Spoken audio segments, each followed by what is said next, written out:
Donc un exemple aussi que les élèves, une activité que les élèves aiment bien, c'est des constructions géométriques comme les rosaces.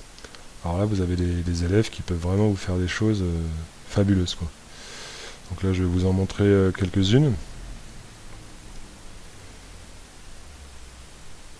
Voilà, vous avez celle-là, donc je vais la lancer.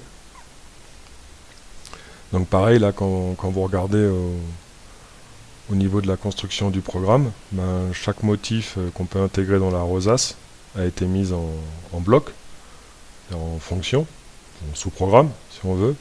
Puis voilà, on les intègre un peu comme on veut dans la partie qu'on appellerait le programme principal.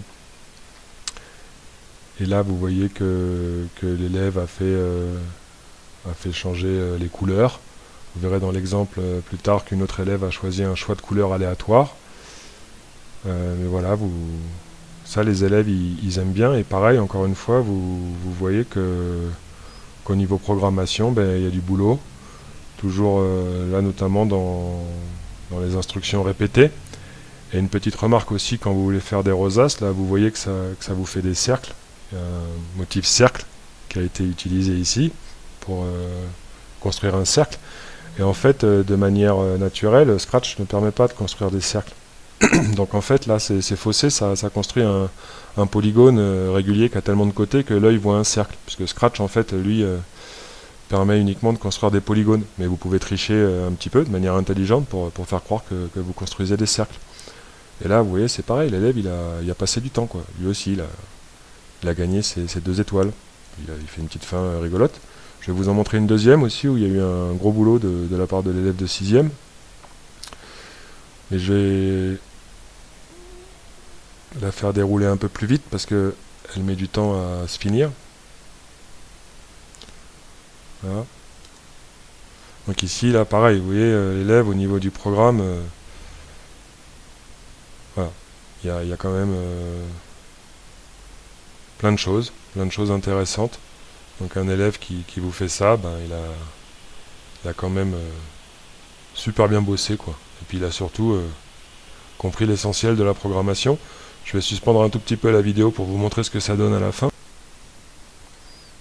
Voilà, là déjà vous avez une première fin quand tous les cercles vont se terminer. C'est très joli.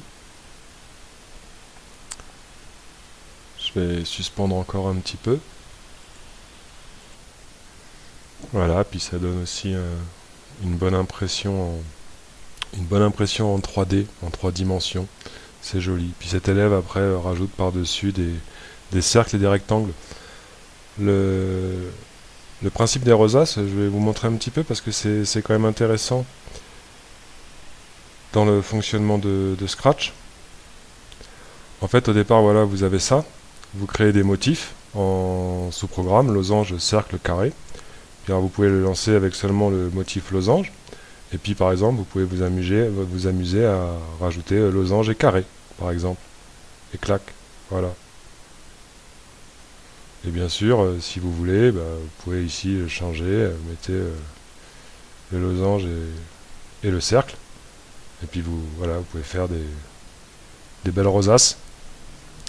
Et ça, c'est quelque chose qui plaît beaucoup aux élèves. Et puis voilà, il faut reconnaître que c'est sympa. Et il y a vraiment de la programmation derrière parce que il y a déjà la petite tricherie là pour tracer un cercle. Et puis voilà, on fait de la géométrie. Pour tracer un losange, il faut quand même travailler sur les propriétés du losange. Et vous voyez qu'ici, on n'a pas tracé les 4 côtés, on a tracé que la moitié, puis on a répété 2 fois. Pour le carré, pareil, il faut travailler sur les propriétés du carré. Et on s'aperçoit que finalement, il n'y a qu'un côté et une orientation à répéter 4 fois. Voilà, vous faites vraiment des maths en fait. Vous faites vraiment des maths aussi dans la programmation. Parce que là, ce sont des exemples qui vous sont montrés où on fait de la programmation pour les maths.